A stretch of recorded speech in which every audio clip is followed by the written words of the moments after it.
Shalom Bapak Ibu yang dikasih Tuhan. Bagaimana kabar hari ini? Luar biasa karena kita punya Allah yang luar biasa. Saya percaya saudara, kalau saudara ada di tempat ini adalah saudara orang-orang yang dipilih oleh Tuhan. Amin. Yang percaya engkau dipilih oleh Tuhan, coba lambengkan tanganmu tinggi-tinggi. Sekali lagi berikan tepuk tangan yang terbaik buat Allah. Hari ini kita akan belajar bersama-sama saudara mengenai menjadi mempelai Kristus. Saudara, saya percaya ketika kita sedang berbicara mengenai mempelai, pasti yang muncul dalam benak kita, dalam pikiran kita, kalau ada kata mempelai artinya akan ada apa saudara? Pernikahan, betul enggak? Sabtu kemarin kami baru saja melayani pemberkatan nikah jemaat di tempat ini. Ya, 6 bulan yang lalu mereka datang kepada saya, kemudian mengajukan untuk dapat diberkati di tempat ini. Lalu saya minta data mereka, ya saya cek semuanya, baru saya ajukan ke Bapak Gembala. Dan akhirnya Sabtu kemarin mereka diberkati. Saudara dikasih Tuhan, saya percaya ketika kita ngomong tentang pernikahan, pasti terdiri dari 2 orang yang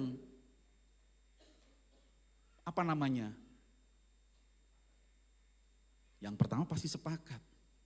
Pasti terpilih, betul enggak? Dipilih. Ada di sini yang mau menikah, aku besok mau menikah Pak. Lalu saudara pergi pasar Legi, cari sak-sae, bawa ke gereja. Pak saya mau menikah, ada yang seperti itu? Enggak ada saudara ya. Adanya di mana? Di film drakor. Betul enggak? Di drama Korea itu ada hal-hal yang lucu-lucu saya perhatikan. Ya kadang-kadang kan lewat di beranda. Iki belum kenal tiba-tiba kamu mau menikah dengan saya ya. Tak kasih gaji segini. Apa eneng seperti itu saudara. Tentunya setiap kita ketika kita mau menikah, kita pasti akan memilih yang terbaik, betul enggak? Saya menghadapi begitu banyak orang yang datang untuk diberkati di tempat ini saudara, pasangan-pasangan. Tidak lupa saya selalu bertanya sama mereka, kalian ketemunya di mana? Kok tiba-tiba menjalin kebersamaan lalu mengambil sebuah keputusan untuk menikah?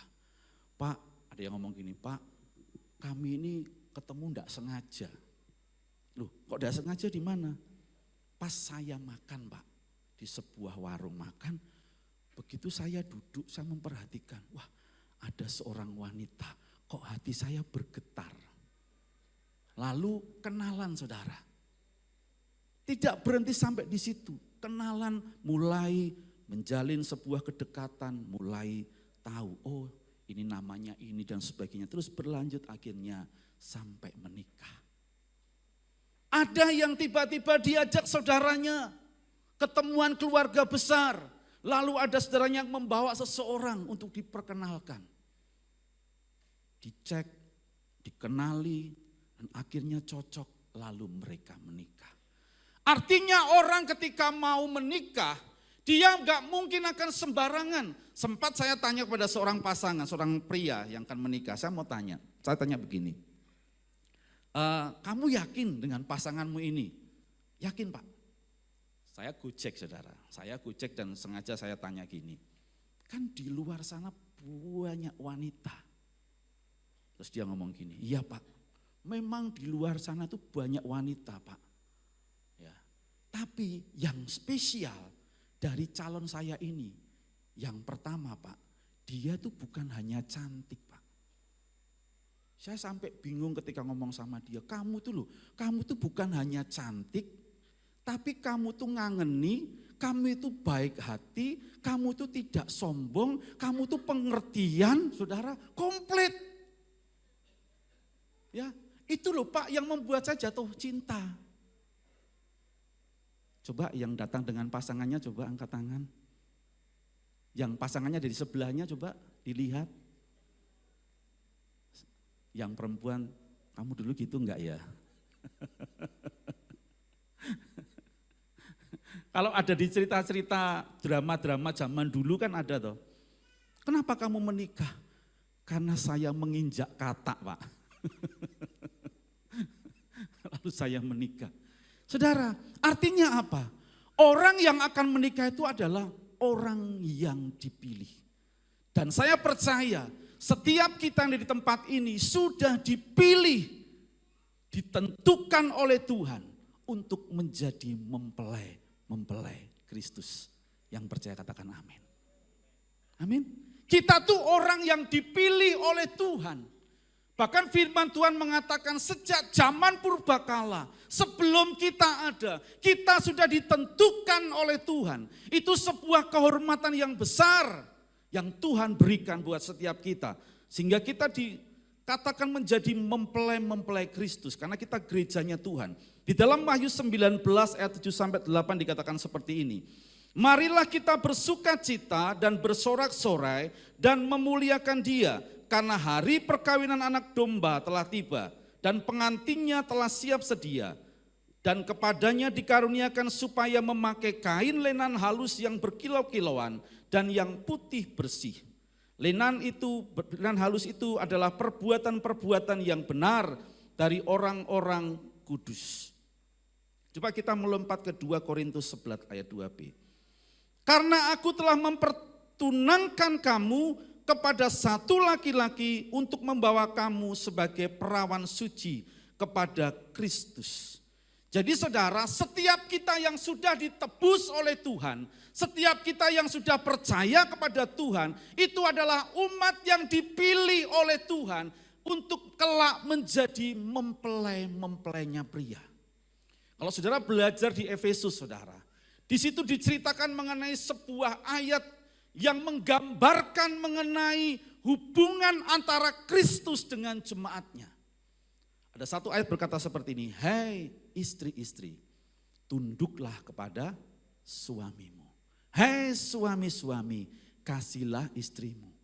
Dan kalau kita baca ayat selanjutnya, saudara, itu menggambarkan kehidupan bagaimana Tuhan itu merindukan mempelainya, yaitu gerejanya. Siapa gerejanya?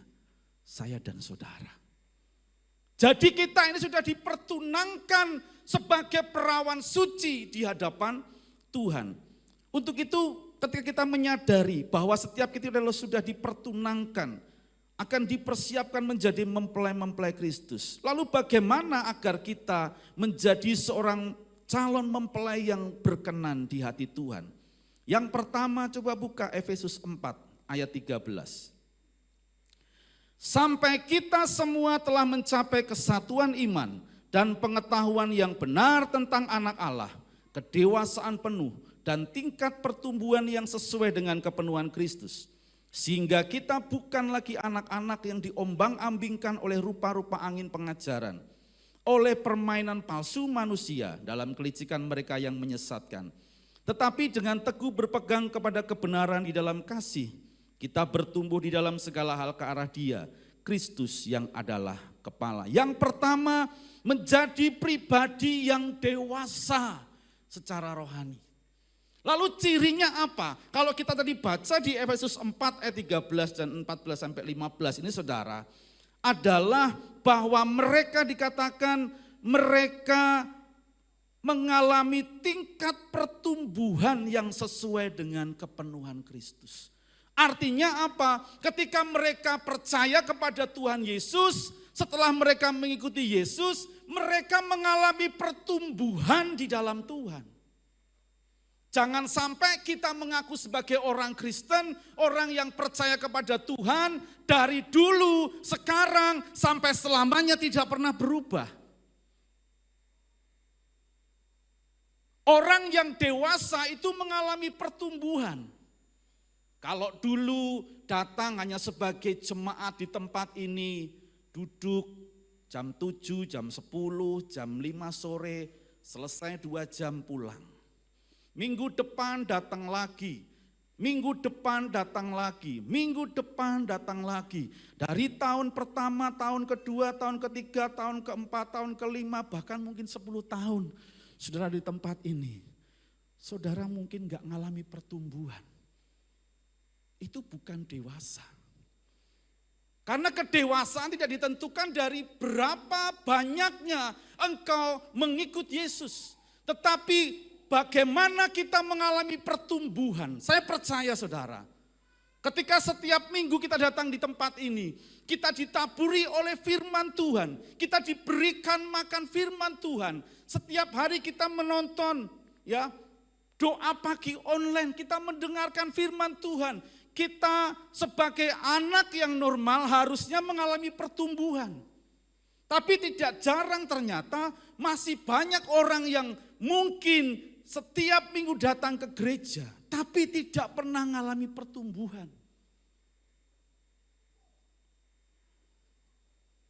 Di sini gak ada saudara, di luar sana banyak. Salah satu contoh, orang yang gak mengalami pertumbuhan, dulu beberapa tahun yang lalu sakit hati, sampai hari ini masih sakit hati. Itu namanya tidak mengalami pertumbuhan. 3 tahun yang lalu engkau sama Tuhan dibilang ngampuni. Tapi sampai hari ini engkau tidak bisa ngampuni. Itu tidak mengalami pertumbuhan saudara. Beberapa tahun yang lalu Tuhan ngomong ayo ikut pemuritan biar bertumbuh. Tapi sampai hari ini tidak pernah ikut pemuritan. Saya promosi loh saudara. Kenapa? Loh, pemuritan itu sangat penting. Saya melihat orang yang ikut pemuritan lebih ngerti tentang apa itu kehendak Tuhan. Diajar, dituntun, dibimbing, kemudian apa? Difungsikan. Orang yang mengalami pertumbuhan itu seharusnya semakin hari boleh semakin menyatakan buah. Amin. Seperti pohon saudara. Kira-kira kalau engkau punya pohon mangga atau pohon apa ya yang usia berbuahnya 5 tahun itu pohon durian. Pohon durian itu setelah 5 tahun dia baru berbuah dan menghasilkan buah. Ketika dia bertumbuh, kira-kira kalau dia sudah 5 tahun tidak berbuah, pasti yang punya bingung, ini apa ya? Kasih pupuk. Cuma tumbuh gede tok, tapi tidak pernah berbuah. Bagaimana nasib pohon itu? Saya percayakan ditebang, betul enggak? Tapi kalau dia nanam durian setelah 5 tahun, sudah melihat buahnya, disemai sedikit, dibersihkan. Tahun depan tambah berbuah lebat. Pasti dia akan semakin ditabur. Itu namanya bertumbuh. Bertumbuh itu menghasilkan buah. Ciri berikutnya saudara. Orang yang dewasa itu dikatakan seperti ini. Sehingga kita bukan lagi anak-anak yang diombang-ambingkan oleh rupa-rupa angin pengajaran. Oleh permainan palsu manusia dalam kelicikan mereka yang menyesatkan. Orang yang dewasa itu dapat membedakan apa yang benar dan yang tidak benar. Tapi kalau anak-anak itu pasti ketika dia melakukan sesuatu, kebanyakan dari mereka tidak pernah berpikir panjang. Tadi saya duduk di belakang, di depan saya ada anaknya Mas Yuna. Ya, 2 anak ini dia itu asik sendiri saudara. Saya lihat mainan apa ya, namanya apa tuh? Kayak lem itu namanya apa ya? Bukan malampet, slime. Mereka asik mainan slime. Coba, ini ciri anak-anak begini. Yang lain memuji menyembah Tuhan, dia asik dengan mainannya. Saya godain, saya pegang slime-nya, mak gendut gitu saudara. Saya sambil senyum, lalu dia lihat saya terus ketawa saudara. Itu anak-anak. Dia melakukan sesuatu enggak berpikir panjang. Ya, tadi pagi saya kasih ilustrasi seperti ini. Kalau anak-anak itu belum bisa membedakan mana yang benar dan mana yang salah. Contohnya gini. Ada seorang anak yang bernama Joni. Semoga di sini ada yang namanya Joni ya. Kalau ada saya minta maaf, bukan maksud saya menabrak ya. Joni ini disuruh mamanya ke warungnya Bu RT untuk membelikan garam. Joni dipanggil. John, sini. Ya, Mah, ada apa? Tolong mama belikan garam di tempatnya Bu RT ya, 5.000. Saudara, anak itu tidak berhenti lalu tanya, Mah, garam 5.000 buat apa toh Mah? Pasti dia langsung apa? Berangkat kan? tanpa bertanya macam-macam, uangnya diambil, biasanya bukan 5.000, dia minta 10.000 ya mah. 5.000 nanti buat jajan. Belum sampai ke tempatnya Bu RT, ketemu yang namanya Joko. John, meneng di tempatnya Bu RT disuruh mamaku beli ke garam. Ayo bal-balan sik wae. Kira-kira anak ini ke tempatnya Bu RT beli garam pulang atau ikut Joko? Ikut Joko, saudara. Wes manut ditinggal lunga, ya toh. Begitu bal-balan, keringetan, kesel, ngelak. Wih, kantonganku enak 10.000. Kira-kira dibelikan apa, saudara? Dan ketika pulang dia merasa bersalah sama mamahnya enggak? Dia sampai rumah, tak lali. John, garamnya mana? Garam apa ya, Ma? Itu anak-anak, saudara. Tapi coba umpamanya, saudara sudah dewasa, ya, diminta seperti itu, terus di tengah jalan, ayo melipir sih, pasti saudara enggak mau. Itu anak-anak. Jadi kalau yang dewasa itu bisa membedakan mana yang benar, mana yang salah. Kalau engkau diperhadapkan kepada sebuah pilihan di hadapanmu, pilihan mana yang engkau ambil, yang benar atau yang salah. Ketika di depanmu engkau melihat ada uang orang nganggur, saudara mikir itu tidak bertuan, saudara akan mikir, ini uangnya sopo ya? Padahal jelas ning nggone lacine bendahara umpamanya. Ini uangnya sopo ya? Tak ngerti. Kalau orang yang benar, orang yang dewasa, tidak mungkin dia akan ambil itu, betul enggak? Orang yang dewasa itu akan bisa membedakan mana yang benar dan mana yang salah. Kalau di hadapannya ada sesuatu yang salah, saya percaya orang Kristen yang dewasa rohani enggak mungkin dia akan melakukan yang salah. Karena jelas itu salah. Tapi kalau itu benar, dia pasti akan melakukannya.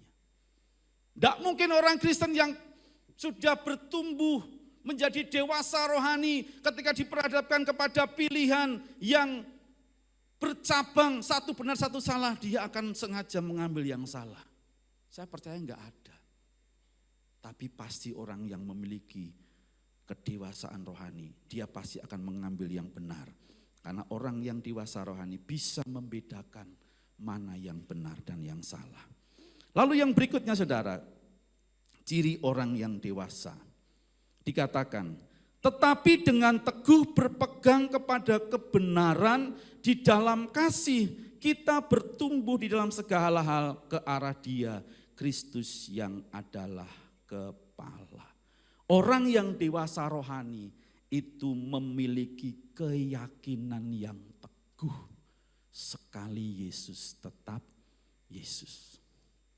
Ketika menghadapi tantangan dalam hidupnya, dia akan berpegang erat kepada Tuhan Yesus. Dia yakin, dia teguh imannya kepada Tuhan, bahwa Tuhan sanggup menolong, bahwa Tuhan sanggup melepaskan dia dari segala tekanan yang sedang dia hadapi.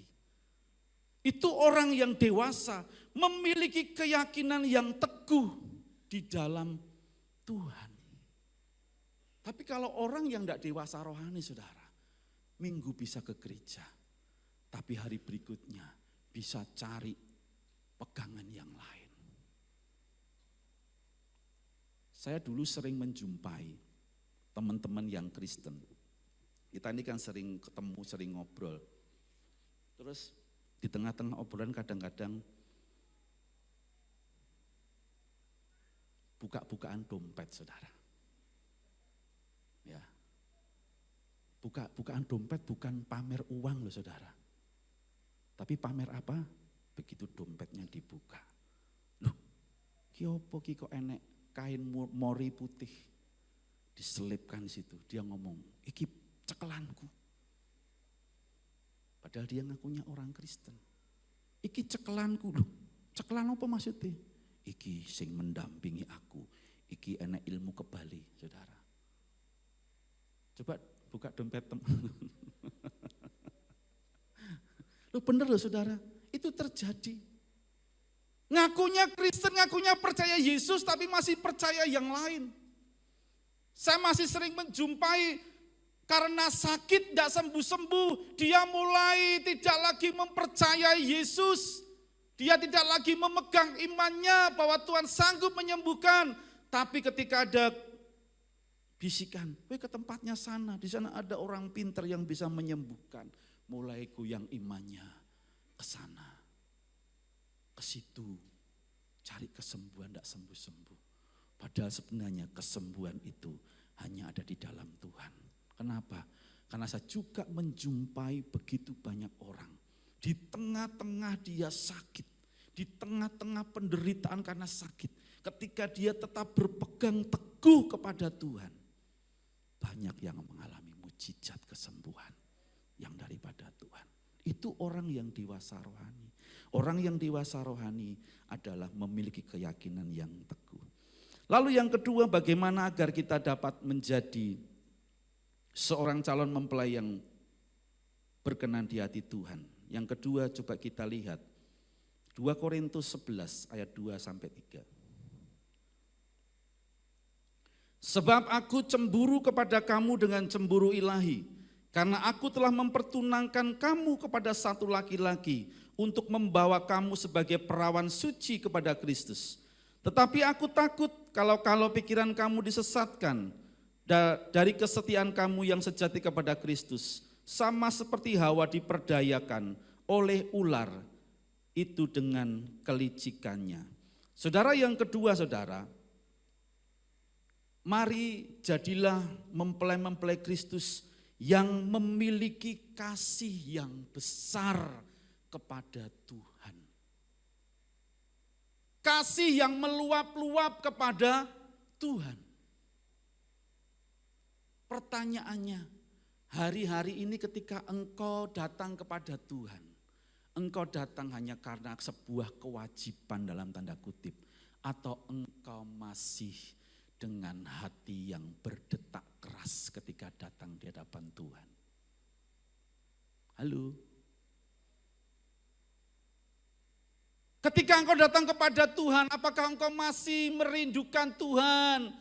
Ya, saya percaya setiap kita Bapak Ibu yang menikah, atau mungkin pemuda-pemudi yang sedang menjalin sebuah hubungan, pasti tahu yang dinamakan jatuh cinta, saudara. Betul enggak? Bukan jatuh tempo loh ya, jatuh cinta. Ketika orang jatuh cinta, apa yang dia rasakan? Pengennya apa, saudara? Ketemu, betul enggak?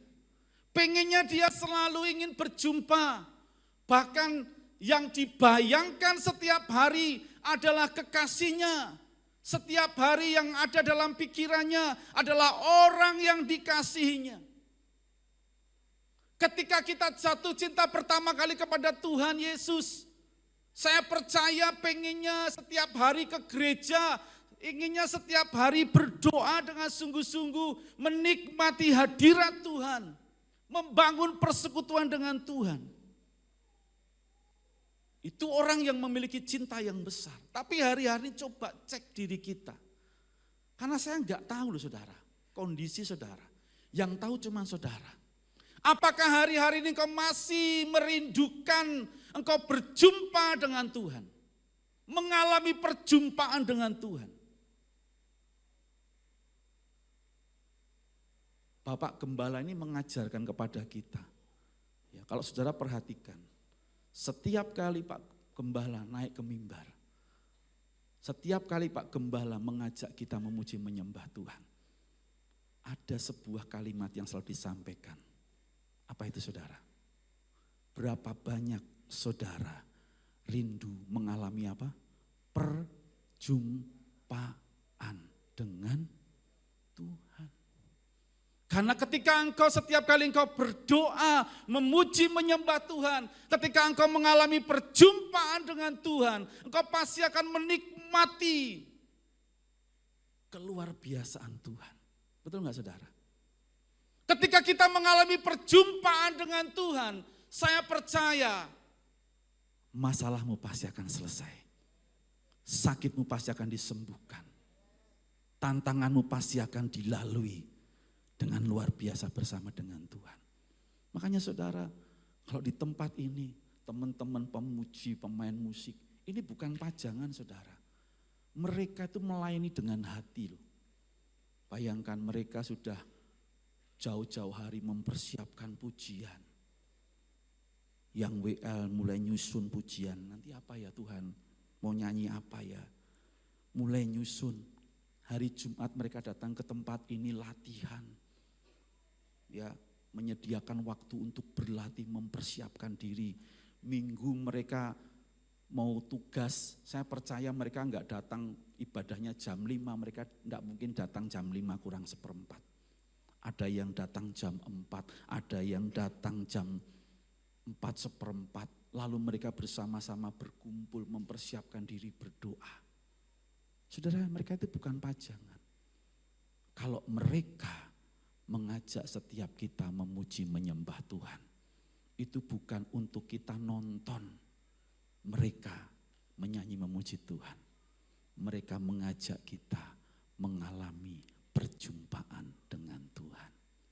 Memang kita bisa berdoa sendiri saudara.